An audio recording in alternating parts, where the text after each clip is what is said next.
박지원 대표님 안녕하세요. 네, 반갑습니다. 네, 오늘 뭐 뉴스 프로그램에 인터뷰 하시는 것도 보고 했는데 상당히 바쁘신 하루였던 것 같습니다. 네, 오늘 먼저 이건희 회장께서 남기신 전체 재산 규모. 네.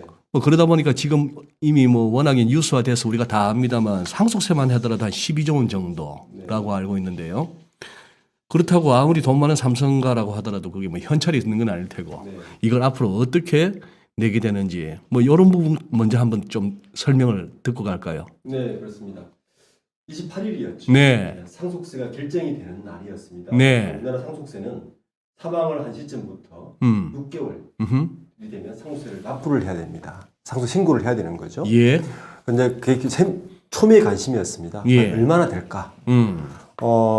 이제 그 이슈 때문에 수요일에 굉장히 시끄러웠는데 네. 전 세계적인 뉴스였죠. 왜냐하면 지금까지 레코드로는 세계에서 가장 많은 상속세를 냈다 이렇게 돼 있으니까요. 전 세계에서. 예. 네. 스티브 잡스보다 한 4배 냈다, 3배 냈다 이런 말까지 나오니까 그래서 어떤 상속세가 어떻게 구성되었는지부터 한번 좀 볼까 합니다. 네.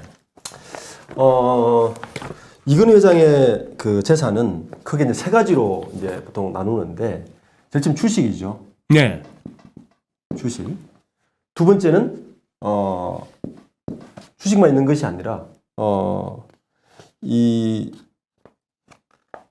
미술품이 아주 굉장히 이슈였습니다. 이번에 참 큰 네. 이슈가 됐죠. 네. 그 이건희 뭐 컬렉션이란 말까지 이야기 나오면서 오늘 청와대에서 문재인 대통령이 네.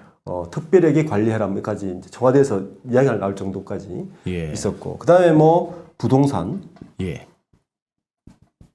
현금 뭐 이런 것들이 있죠.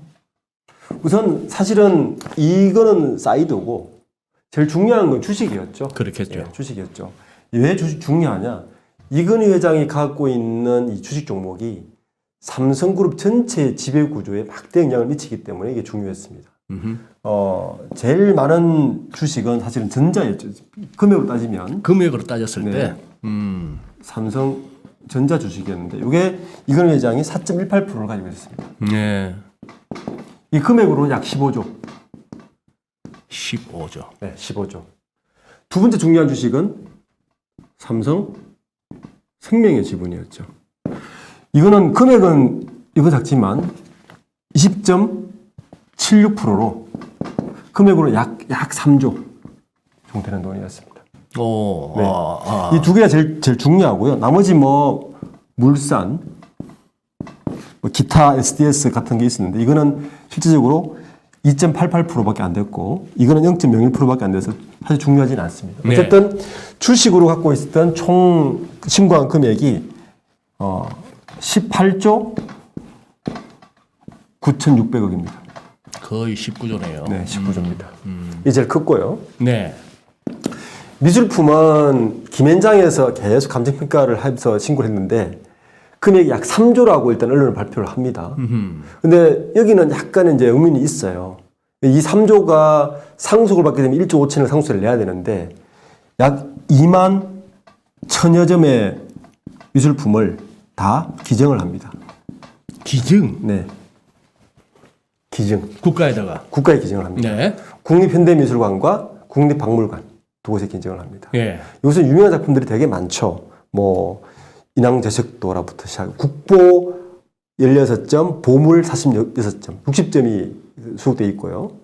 그리고 현대미술의 거장들 뭐 샤갈, 뭐 고허, 고갱 이런 작품도 상당수 있었고 국내 우리나라 현대미술 이중섭이라든지 이런 뭐 분의 상당히 있었는데 기증을 했습니다. 네. 이 부분은 기증을 한 부분에 대해서는 지금 뭐 이론이 반반인 것 같아요. 그러니까 기증에 대해서는 높이 평가하는 부분이 또 한 부분이 있고 또 한 부분은 이렇게 보는 시각도 있습니다. 기억하시겠지만 2004, 5년도에 김용철 변호사가 양심 고백을 할 때 예. 그때 그 미술품 하나가 유명해졌죠. 무슨 눈물인가가 있었잖아요. 아, 예.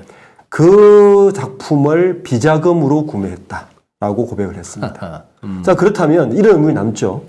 과연 이 미술품은 어떻게 구매했고 어떻게 구입을 했느냐. 글쎄. 국보급 보물급에 대해서는 다 사실은 다 기증을 함으로써 그런 논란을 불식시킨 것도 하나의 효과였습니다. 그리고 부동산 현금으로 해서 이게 약 뭐 몇 조 되는데 총 합해서 신고한 금액이 어쨌든 26조입니다. 총 네, 26조. 그것은 이건희 회장의 이제 남겨놓은 재산을 약 26조로 좀 평가를 했고, 물론 네. 이 평가는 국세청에서 향후 몇 개월간 다시 재평가를 할 겁니다. 예. 이거에 대해서 상속세를 12조 원을 신고를 했습니다. 그리고 오늘이 이제 그 납부를 해야 되는 마감일이거든요. 오늘이. 예. 12조를 6으로 나눠서 연부연납식으로 납부를 했는데, 오늘 2조를 용산국세청에 납부를 했습니다. 네. 6번에 걸쳐서 나눠낸다? 네. 나머지 10조는 5년에 걸쳐서 2조씩 나눠내는데, 물론 가산세가 1.2%씩 붙습니다. 네. 네. 그렇게 지금 삼성에서 밝혔고, 오늘 용산국세청에 2조를 납부했는데 그중에 약 4천억은 은행 대출로 해서 냈다.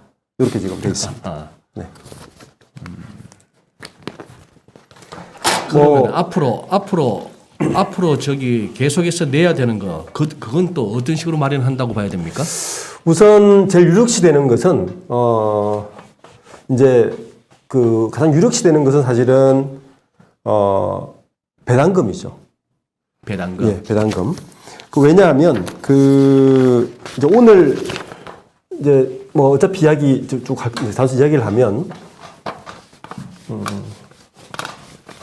지난주에 워낙 설명을 듣다 보니까 저렇게 좀 판서를 해주시면서 네네. 시각적으로 설명해 주시는 게 좋을 것 같아서 저희들이 오늘 칠판도 준비했습니다. 네. 자, 이제 제일 궁금한 건 사람들이 네. 이 어마어마한 금액을 어떻게 납부할 거냐. 그러니까요. 이거죠. 이걸 이제 설명하기 위해서는 사실은 오늘 그 마감이 끝나고 그 각 지분에 대한 상속이 어떻게 되는가를 알아야 이제 이게 이해가 됩니다. 얘기가 되는 거예요. 예, 그렇죠. 네, 네. 그래서 이제 오늘 그 상속이 어떻게 됐는가를 좀 우선 좀 이렇게 풀어보는 게 우선 무슨 애초에 오늘 발표되기로 했던 내용이죠. 그렇습니다. 네, 네. 원래는 이제 28일 날 삼성생명의 지분이 공시가 안 됐어요. 금융위원회에 원래는 금융회사는 그 신고를 해야 되는데 네. 어떻게 신고를 했냐면은 아직까지 결정이 안 됐다. 가족 간의 협의 중이다라고 해서 공동 지분으로 공시를 해버린 거예요. 네. 그래서 이제 그 자본시장에서는 이거 삼성그룹 좀 문제 있는 거 아니냐? 이 가족들 간의 합의가 안 되고 뭔가 지금 다툼이 있는 거 아니냐라고 이제 사실은 의심이 돌았어요. 네, 네. 근데 그걸 빨리 불식시키기 위해서 사실은 반드시 오늘 공시를 하지 않아도 되는데 네. 빨리 공시를 한 것 같습니다. 잘한 것 같아요. 괜히 네네. 말만 많아지고. 맞습니다. 네. 예, 그 굉장히 민감한 사안이기 때문에 어쨌든 오늘 공시한 내용은 이렇습니다. 우선 제일 중요한 두 개의 지분을 우리가 확인을 해야 됩니다.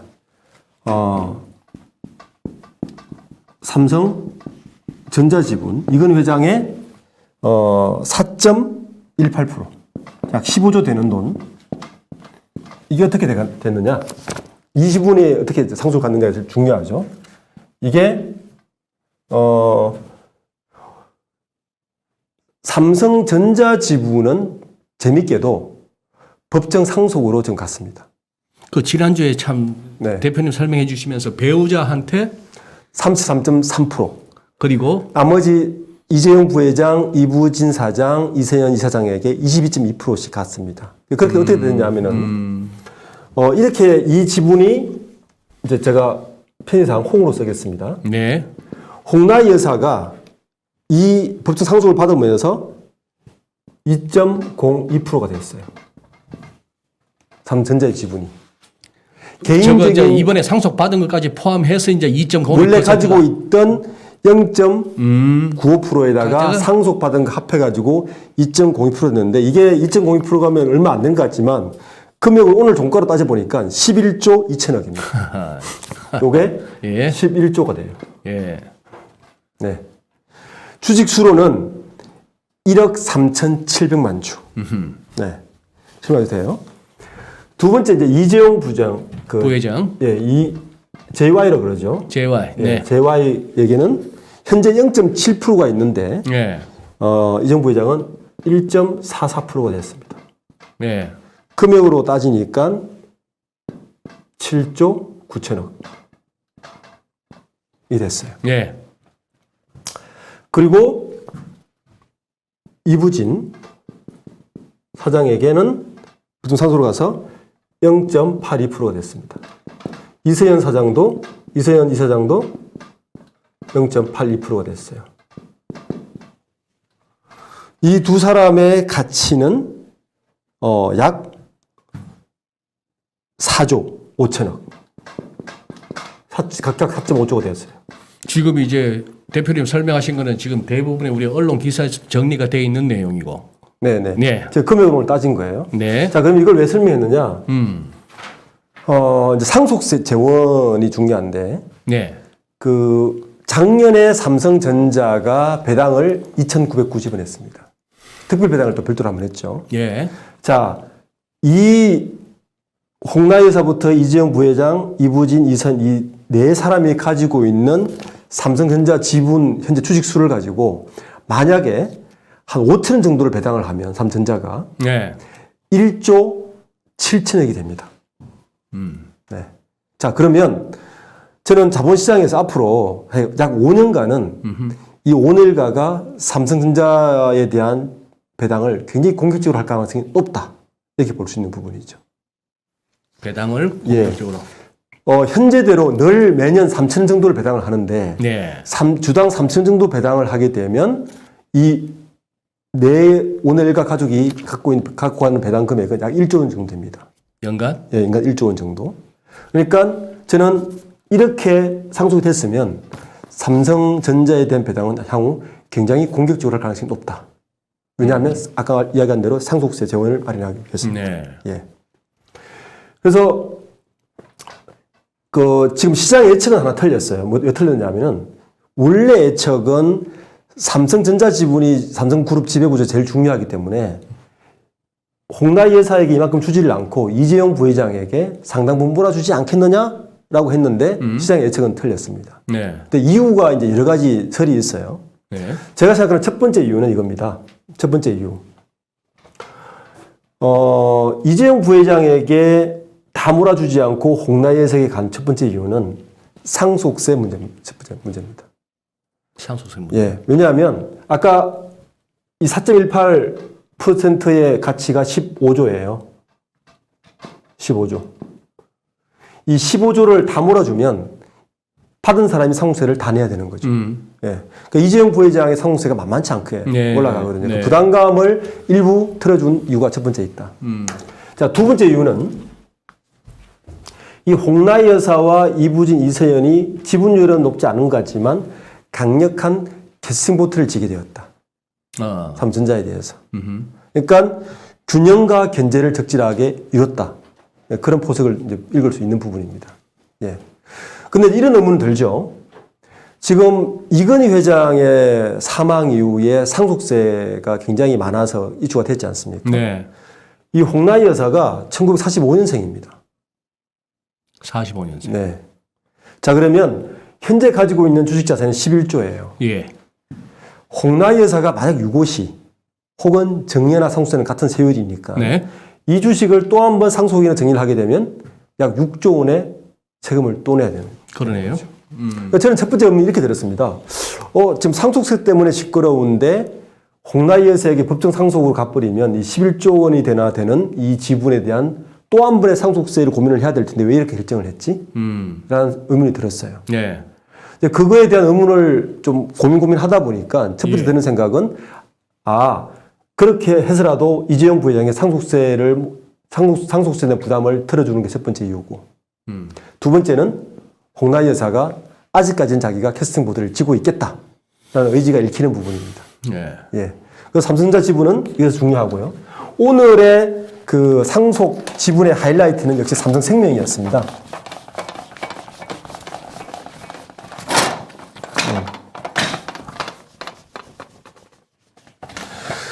삼성생명의 지분은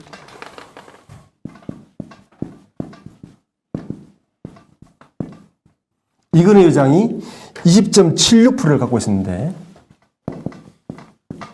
이게 법적으로 가지 않고 홍라희 여사는 이 상속을 포기했습니다. 상속을 포기했다. 네, 상속 포기하고 그 말씀은 이건희 회장은 홍라희 여사에게도 상속을 하고 싶었는데 홍라희 여사가 포기했다? 아니죠. 오늘 발표한 모든 걸 보면 유언은 없었다고 봐야 되는 거죠. 유언은 없었다. 다 모든 상속은 가족 간의 협의로 오늘 결정을 그걸로 봐야 되는 그렇게 거죠. 예, 예. 그렇게 보시는. 이재용 부회장이 오늘 삼성생명 지분을 50%를 상속을 받았습니다. 네. 그래서 10.44%의 지분을 확보를 하게 됐어요.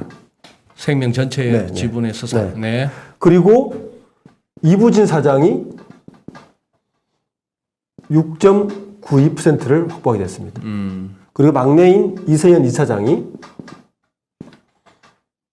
3.46%를 확보하게 됐습니다. 이걸 보면 생명의 지분은 값어치는 전자에 비해서 굉장히 낮지만 네.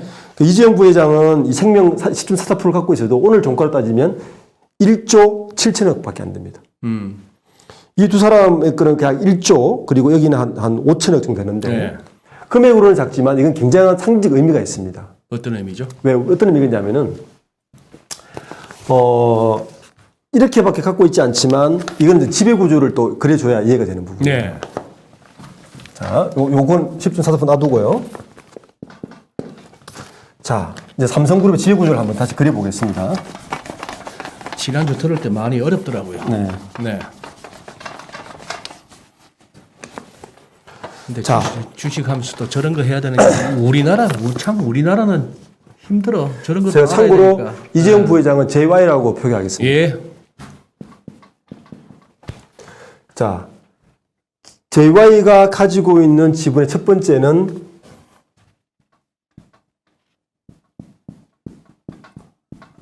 삼성물산입니다.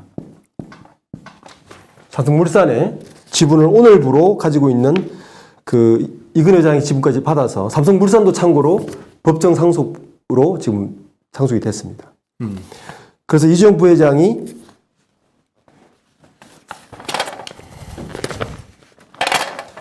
17.97%를 가지게 됐습니다. 대주주가 됐죠. 네. 그리고 삼성물산이 지배하고 있는 곳이 삼성전자 지분을 가지고 있죠. 전자를 갖고 있는 지분이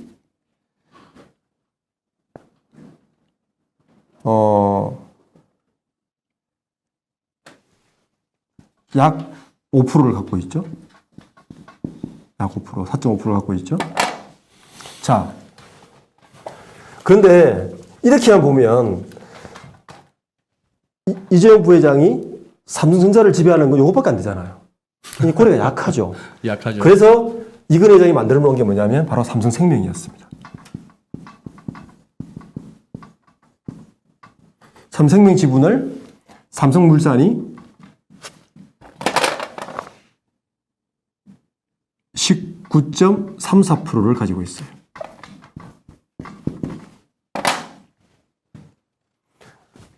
그런데 그리고 삼성생명이 전자를 8.51%를 가지고 있습니다.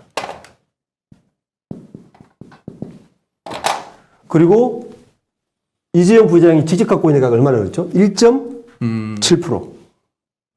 직접 지배하고 있는 게 1.7%. 삼성그룹의 지배 구조는 무조건 이 전자를 기준으로 봐야 됩니다. 예. 전자를 어떻게 안정적으로 확보하느냐가 가장 핵심입니다. 그렇겠죠. 그 이전에는 이 구조를 만들기 전에는 이근 회장이 갖고 있었는데 이 삼성물산이라는 거를 에버랜드와 제일모직을 거치면서 물산까지 합병하면서 이렇게 만들어 놓은 거거든요.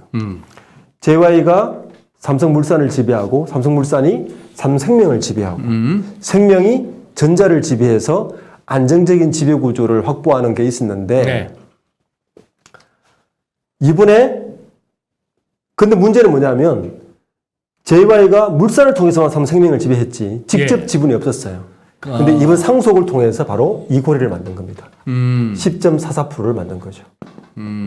이제 삼성생명에 또 자, 그러면 제일 큰, 네. 이재용 부회장은 삼성생명을 물산을 통해서 19.34 직접 10.4를 지배하니까 30%를 지배하게 된 게 됨으로써 확고한 삼성생명의 지분을 확보하게 되었고 네. 이 삼성생명을 통해서 전자를 지배하니까 8.5%도 확보를 하게 된 거고요. 그리고 물산이 5% 가지고 있는 게 또 확보하게 된 거고요. 마지막으로 상속받아서 1.7% 갖고 있으니까 이것도 확보하게 된 겁니다. 그러면 암산이 되네요. 13.5에다가 1. 얼마 한 러플리 15% 가까이. 그렇죠. 예. 가족 지분이 있으니까 더 안정되게 확보된 거죠. 아하. 그래서 이 삼성생명의 지분 상속은 가장 신의 한 수였다. 그러니까 이 삼성생명의 지분의 상속을 보더라도 이재용 부회장에게 무게중심을 실어줬다. 이렇게 얘기할 수 있고 제가 아까 저녁에 로이터 통신하고 전화를 하면서 이런 얘기 했습니다. 네. 오늘의 상속 지분의 핵심은 이재용 부회장의 안정적인 경영권 확보지만 홍나희 여사의 캐스팅보트 역할도 방점을 찍었다. 이 두 개로 압축할 수 있습니다. 왜냐하면 여전히 삼성전자에 대한 개인적인 일대 주주는 홍나희 여사가 됐습니다. 2%가 되면서. 예. 네. 그래서 이렇게 구조가 되면서 오늘의 상속에 대한 지분은 삼성생명이 가장 하이라이트였습니다. 왜냐하면 나머지 전자나 물산은 다 법정 상속대로 됐거든요. 이재용 부회장이 얼마 전에 그런 얘기도 한번 하지 않았습니까? 전문 경영인 영입으로 네. 지배구조 이런 쪽에 약간 새로운 패러다임을 갖다가 도입할 수도 있을 것 같이. 그거는 소위 말하는 방송용 멘트. 방송용 멘트다. 네, 자, 방송 멘트입니다. 그러면 예. 저렇게 해서 만약에 지배구조가 이렇게 흔히 하는 말로 삼성은 고 이병철 회장이 창업주이시고 그 아들인 이건희 회장 이제 3대째 내려온 거 아닙니까? 네. 그래서 이제 삼성 하면 이제 이병철, 이건희, 이재용으로 이어져 오는 그 네. 오나 네. 이것이 또 우리나라에서 심지어 외신에서조차 이제 재벌이라고 직접 네. 표현하는 그 나름의 우리 문화가 됐는데 네. 저렇게까지 안 했을 경우는 어떤 상황이 벌어지기 때문에 저렇게 머리를 싸맸죠? 우선 핵심은 삼성전자인데요. 네.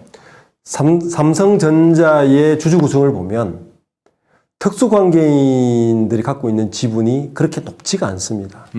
외국인 지분이 54%예요. 외국인이 54%. 네, 외국인 지분이 54%입니다. 여기 보시면 알겠지만 물산, 생명, 오늘과 지분 다 합쳐도 직접 지배할 수 있는 지배가 약 15%밖에 안 됩니다. 그러네요. 네, 높지가 예. 않죠. 네.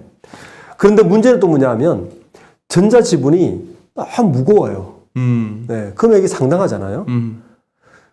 삼성 입장에서는 사실 제일 심플한 거는 JY가 이재용 부회장이 삼성물산을 홀딩스로 지주사를 만들어서 전자를 지배하면 제일 심플하죠. 네. 나머지 다 전자 밑에 있으니까. 자, 그런데 현재 우리나라 지주회사법을 보면 네. 현재법은 홀딩스가 자회사의 지분을 20% 확보를 해야 돼요. 20%까지. 예. 그 내년 되면 30%까지 확보를 해야 돼요. 돈이 너무 드네. 그렇죠. 예. 삼성전자 지분 앞으로 15%를 더 확보하려고 생각해 주십시오. 아이고, 예. 천문학적인 돈이 들죠. 네, 네. 물산이 현금성 자산이 2조가 안 됩니다. 네. 예, 할 수가 없어요. 예. 그래서 사실은 그 지배구조의 변경은 삼성이 할 수가 없는 지금 현재 구조가 됐고요. 유일한 지배구조 변경은 삼성전자를 인적 분할해서 지난 시간에 이야기했죠. 네. 전자를 인적 분할해서 사업회사는 놔두고 투자회사를 물산하고 합병하는 방법밖에 없는데 그것도 만만치는 않습니다. 네. 그리고 또 하나 이제 오늘 이 삼성생명의 이 지분의 배분을 보면 또 하나 신의 한 수였던 건 뭐냐 하면 현재 삼성생명이 삼성전자 지분을 8.5% 지배하고 있지 않습니까? 네. 여기에 바로 보험업법이라는 법이 또 하나 도사리고 있어요. 지난 시간에 잠깐 이야기했죠. 네. 박영진 의원이 현재 발의한 상태고 보험법을 보면 이 중에 원래는 보험업법은 그 취득원가로 3%까지 3% 이상 취득원가로만 계산해서 그 경영권 즉 자기 지분에 대한 의결권을 행사할 수 있었는데 그게 현재 발의한 법은 뭐냐면 취득원가가 아니라 현재 시가로 예. 현재 시가로 얼마 이상이 되면 금융회사는 비금융회사에 대한 의결권을 행사할 수 없게 만들어 버렸습니다. 그러면 대충 계산해 보니까 이 8.5% 중에서 약 6.48%가 의결권 행사를 못하게 돼요. 의결권 행사를 네. 못하게 된다. 6.48%는 금액을 얼마냐면 약 26조입니다. 네. 그 말은 JY는 지금 이렇게 상속까지 해서 이렇게 지금 전자를 지배하려고 했는데 네. 이 보험법이 통과되면 6.48%가 날라가죠. 그렇지 않아도 15%밖에 안 되는 이 경영권을 6.48% 날리면 10%도 안 되는 지분이니까 너무 리스크한 거예요. 자, 그러면 이 잠재적 리스크를 해결할 방법은 딱 한 가지밖에 없습니다. 직접 25조를 들여서 네. 이 주식을 사든지 아니면 물산이 26조를 들여서 이 지분을 사야 되는 거예요. 어렵죠? 네. 물산 돈이 아까 현금자산이 2조밖에 안 된다고 그랬죠. 현금자산 2조. 그래서 나온 카드 중에 하나가 어디냐면 삼성물산 시총 해봐야 어느 정도길래요?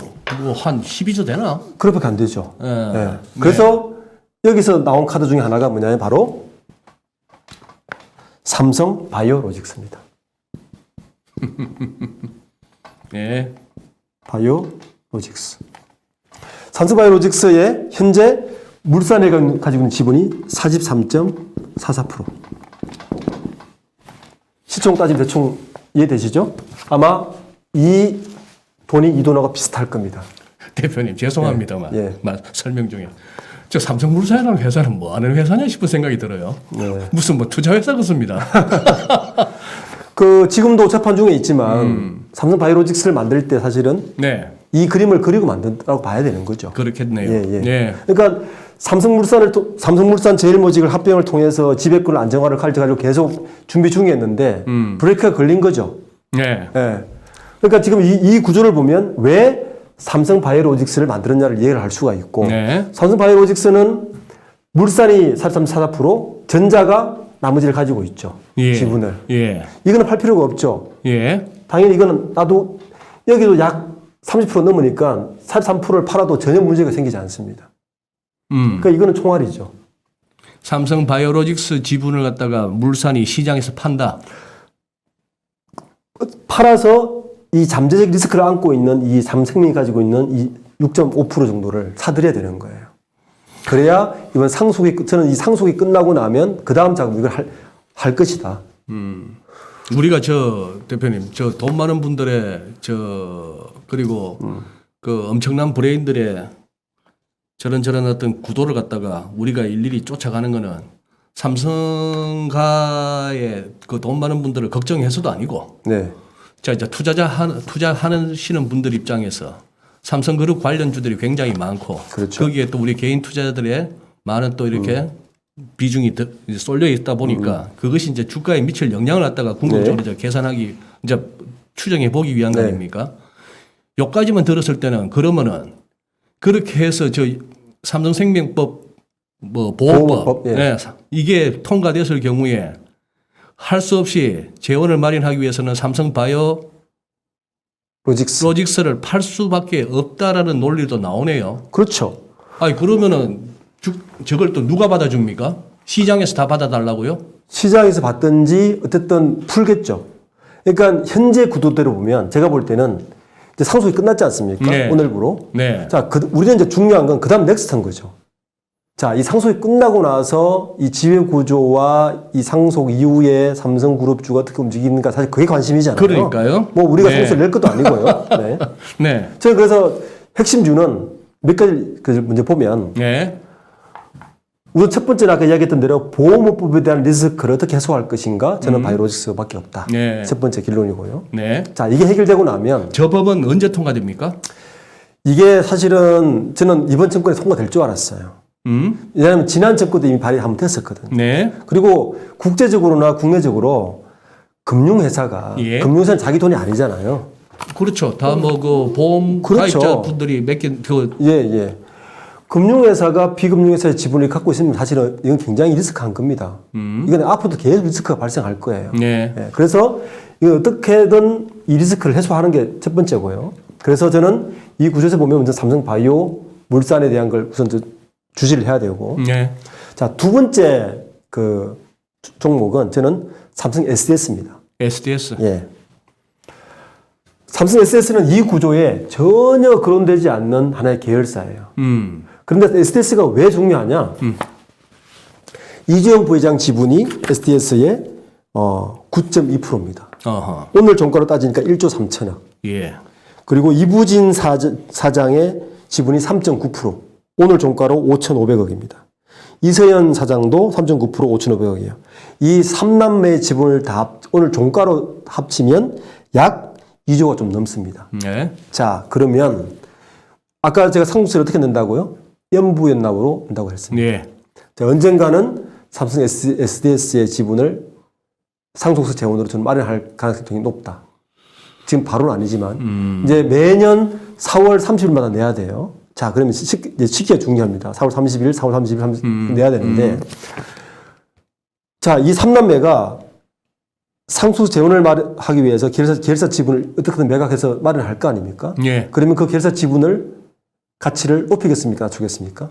당연히 높이겠죠. 네. 특히 삼성 SDS는 간접적인 내부 거래를 통해서 키운 회사입니다. 우선 IT가 전체 매출이 약 40~50% 되는데 내부 매출이죠. 예. 그리고 반 이상은 물류입니다. 물류 매출이 반 이상인데 그것도 삼성그룹 관련 물류를 하는 기업들은 무조건 삼성 SDS 시스템을 사용해서 하는 일종 독점 거래 비슷하게 만들어 놔서 만드는 매출이에요. 자, 그렇다면 가치 올리기 쉽겠죠. 컨트롤 가능한 기업입니다. 그래서 삼성 SDS가 주목해야 된다. 예. 자, 요게 끝나고 나면 그 다음 넥스트가 중요합니다. 자, 지배구조 측면에서 보면 이 지배구조를 이야기해서 저는 아주 심플하게 생각하는 저는 해요. 항상 누굴 중심으로 봐야 되느냐? 이재용 부회장을 중심으로 보면 된다. 네. 내가 이재용 부회장이라면 예. 어떻게 하면 안정적인 지배권을 가져갈까밖에 이제 고민을 그 고민하면 되는 거죠. 지금도 전자가 이리저리 다 합쳐봐도 약 15%밖에 안 되니 뭔가 더 안전한 발판을 만들어 놔야 되겠죠. 예. 그러려면 두 개 회사를 아마 저는 건들 거라고 봅니다. 첫 번째는 이 물산과 전자죠. 예. 삼성전자에 들어가 보시면 자사주가 상당히 많습니다. 자사주가. 네. 예. 2015년 이후에 계속 매입을 하고 있어요.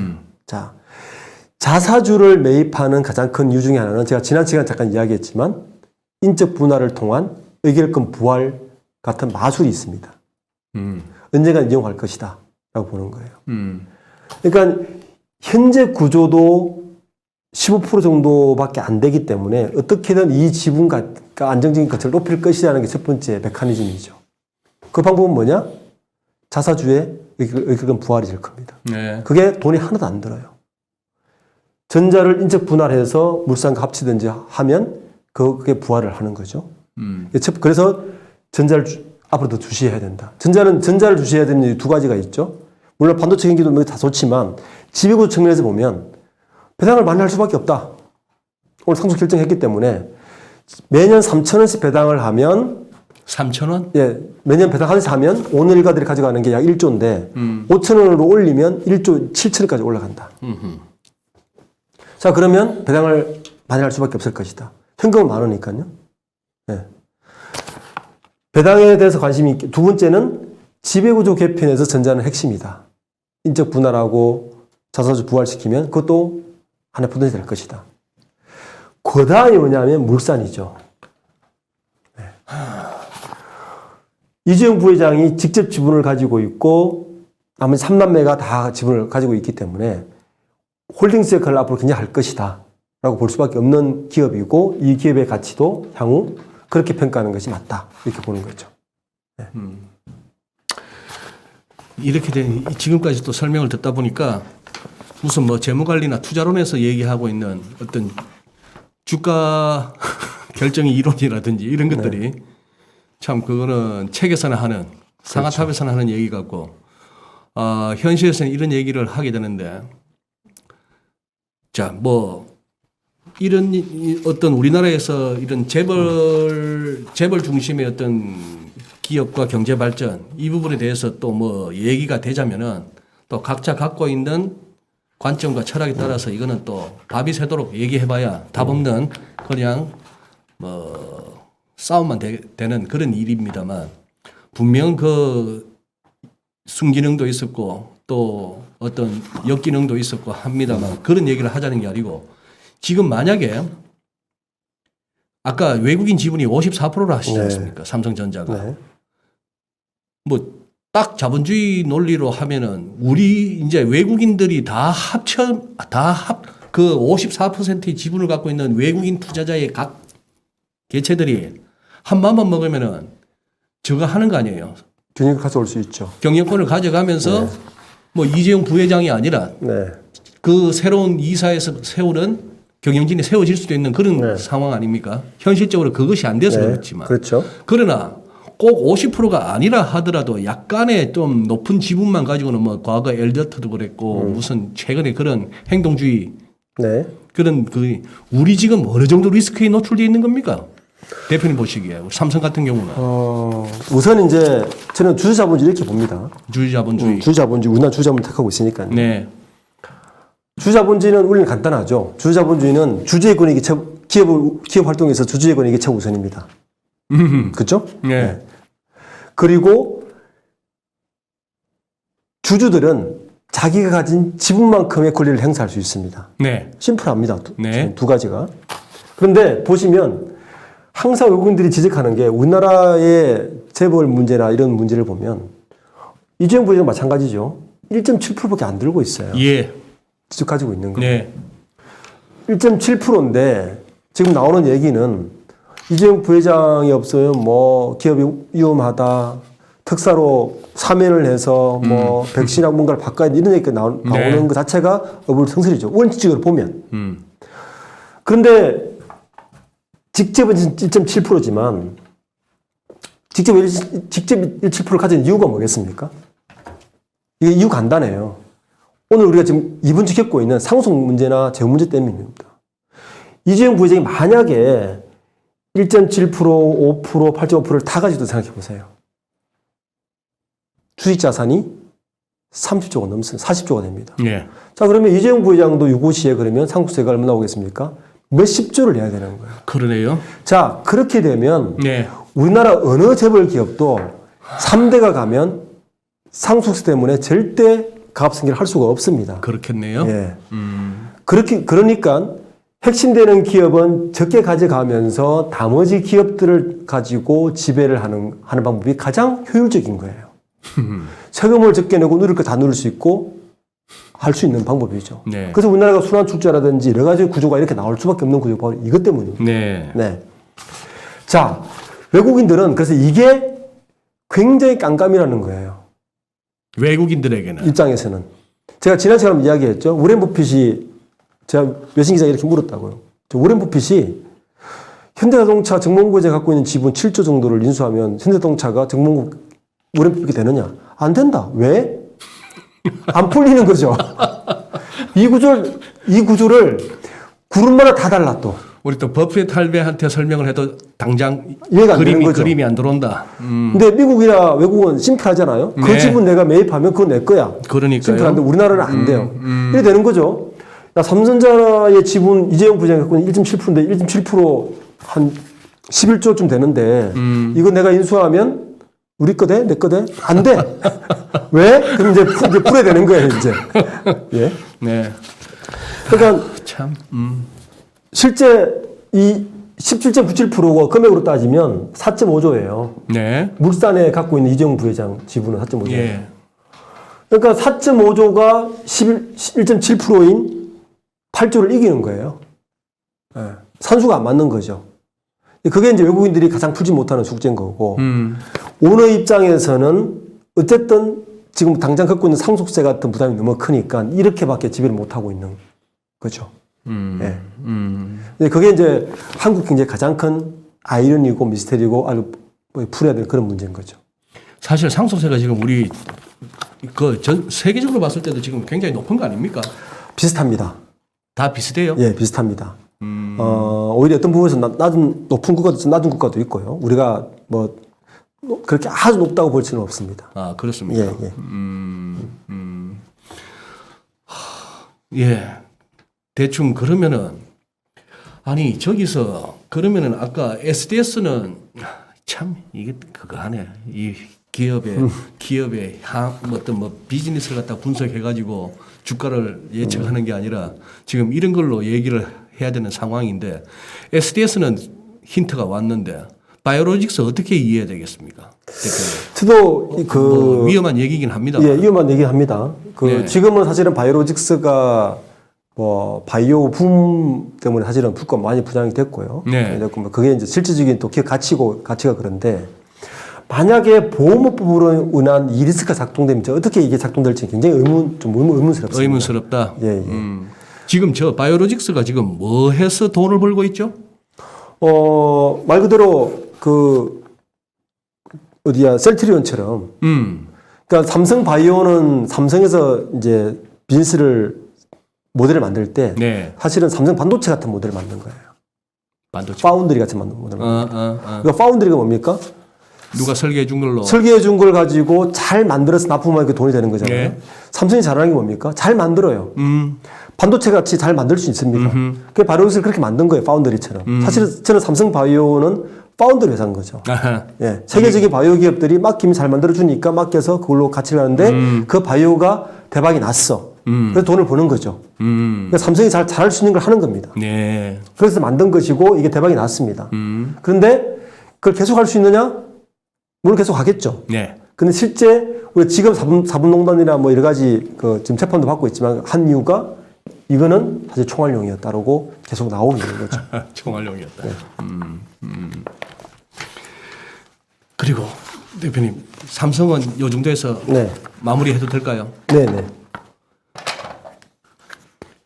그런데 SDI는 전혀 무관합니까? 무관합니다. 이 구조에서? 이 구조에 삼성 디스플레이, 삼성 SN 다 밑에 하나 있습니다.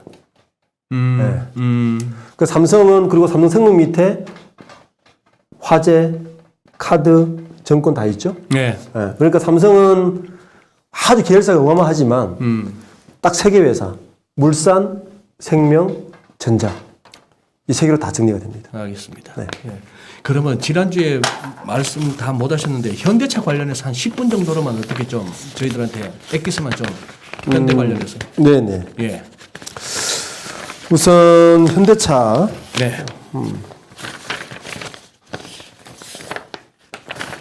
현대차는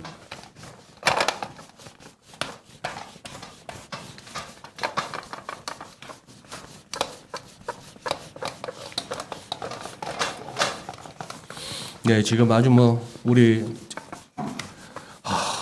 오늘도 많이 들어와 주셨네요. 2,500명 가까이 이렇게 지금 동시 접속으로 이렇게 보고 계신데 또 활발한 토론도 이루어지고 있습니다. 감사합니다. 이렇게. 예.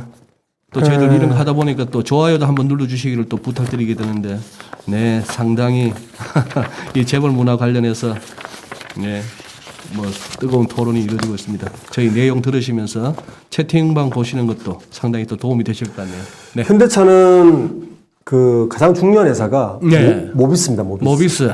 물론 현대차도 제일 중요한 회사 현대자동차죠. 그렇죠. 그러니까 현대차 아까 삼성을 설명드렸지만 삼성전자 역할을 하는 게 뭐냐? 현대차입니다. 예, 예. 삼성물산 역할을 하는 게 모비스입니다. 모비스고. 이렇게 이해하시면 아주 편하죠. 이 그림이 네. 오네요. 네. 네. 정의선 회장이 이번 달에 네. 그러니까 우리 공정거래위원회에 가면 재벌 이렇게 대기업 집단을 따질 때 항상 네. 동일인 지정이 되게 중요합니다. 동일인 지정. 네. 그러니까 총수가 누구냐는 거야. 쉽게 예, 얘기하면. 예. 그게 왜 중요하냐? 총수가 지정이 되면 그 총수를 중심으로 직계 6촌, 반계 몇 촌까지가 일감몰아주기 규제법에도 걸리고 모든 규제의 기준이 총수 기준이에요. 예. 그래서 내부에 이해진 의장이 총수되기 싫어가지고 막 한 적 있었고 예. 또 지난주에 쿠팡이 김범석 대표가 쿠팡이 요번에 5조 원 넘었기 때문에 대기업 집단에 들어갑니다. 근데 대기업 집단에 들어가면 총수가 있어야 되는데 김범석 의장은 미국인이라고 총수에 빠졌어요. 그게 뉴스가 됐죠. 네. 그만큼 총수가 중요합니다. 예. 이번에 정의선 회장이 공식적인 총수가 됐습니다. 바로 며칠 전에. 자, 그러면 정의선 회장은 YS를 쓰겠습니다. YS. 네, JYS. 총수가 됐는데 아직까지 현대차는 문제가 뭐냐면 아까 현대차의 핵심 기업 어디라 그랬죠? 모비스입니다. 모비스. 아까 그림에서는 삼성물산. 물산이 되는 거죠. 그런데 정의선 회장이 모비스에 대한 지분이 없어요. 이 집은 이게 제일 큽니다. 네. 그럼 누가 가지고 있느냐? MK 정몽구 회장이 가지고 있습니다. 명예회장께서. 네, 대주주 그리고 가지고 정의선 있어요. 회장. 모비스가 네. 현대차를 지배하고 있어요. 네. 현대차가 기아차를 지배하고 있어요. 이젠 또 기아죠. 네. 회사 이름이. 네. 네. 기아차가 현대제철을 지배하고 있어요. 네. 그리고 다시 모비스로 순환출자를 그걸 가지고 있습니다. 몇 번 들으면 외울 수는 있겠다. 네네. 심플합니다. 사실은. 네. 그런데 여기에 섬같이 글로비스라고 하나 있어요. 꼭 나오더라고 저 회사가. 이 글로비스는 이 구조에 들어가 있지 않습니다. 네. 근데 정의선 회장은 여기에 지분만 가지고 있어요. 어느 정도 갖고 계시길래? 약 20%. 네. 그래서 이제 머리를 썼죠. 네. 제일 처음 머리를 쓴 게 뭐냐면 내 지분은 여기밖에 없어. 네. 근데 모비스 지분을 가져야 돼. 모비스를 가져야 돼. 예. 합병을 하자. 모비스하고. 예. 모비스를 사업에서 뭐 인적 분할해서 합병을 하면 지분을 가질 수 있지 않느냐라고 했는데 브레이크를 걸었죠. 누가? 엘리엇이 걸었습니다. 엘리엇이. 예. 삼성물산 제일모직 때도 엘리엇이 브레이크를 네. 걸었듯이 네. 똑같은 거죠. 오늘가가 정의선 회장이 갖고 있는 기업은 가치를 높일 것이고 네. 모비스는 가치를 낮춰야 네. 누가 유리합니까? 정의선 회장이 유리하죠. 이걸 하려고 그랬어요. 그랬더니 브레이크를 걸었습니다. 당연히 안 되죠. 가치가 다르죠. 예. 모비스와 글로비스는 가치가 너무 네. 다릅니다. 네. 네. 또 둘 다 상장사기 때문에 그렇게 할 수도 없고요. 예. 그래서 이걸 포기했습니다. 포기하고 이걸 못하게 됐어요. 네. 자, 그 다음 방법은 뭐냐? 지금 시장에서 현대 엔지니어링을 IPO를 하겠다고 발표를 했어요. 예. 여기에 정의선 회장이 약 11%의 지분을 가지고 있습니다. 예. 그리고 글로비스는 NKU도 지분을 가지고 있어요. 이 두 분의 지분을 합친 게 약 29.9%입니다. 자, 이제 저희가 YS가 머리가 아파요. 왜 머리가 아프냐? 이 합병해서 지배하려고 그랬더니 안 돼. 안 돼. 예. 자, 그럼 모비스 지분을 사와야 돼요. 네. 아버지 거를. 아버지 거를. 예. 자, 그럼 돈을 마련해야 돼. 네. 그 돈을 마련하기 위해서 첫 번째 한 게 현대 엔지니어링을 IPO를 해서 10% 지분을 팔자. 하하. 그래서 시장에서 현재 엔지니어링이 IPO를 한다는 것은 정의선 회장이 이제 직구를 던지겠다는 이야기다. 직구를 던지. 예. 뭐 합병하고 이렇게 안 하고 이게 되게 현대그룹적입니다. 현대그룹 항상 그 직구를 던져요. 삼성처럼 정교하게 이렇게 하지 않는 것 같아요. 네. 상향시켜서 이 돈으로 일단 자금을 마련해.